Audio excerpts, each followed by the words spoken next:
Cocok banget, Mbah. Nggih tanggapan rego sing 200-an kuwi. Sik, Mas, sadurunge sampean komen kaya ngono kuwi, deloken video iki.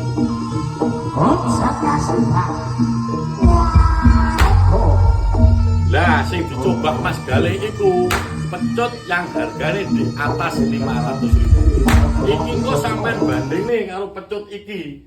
Pecut iki regane 200.000. Lho, iki lho. Jik nyar iki urung dicoba sama sekali.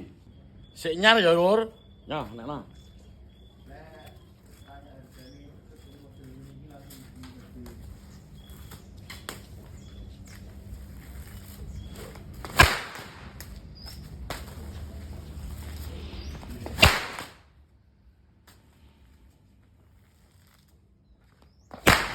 lek menurutku pecut iki suarane ya wis lumayan.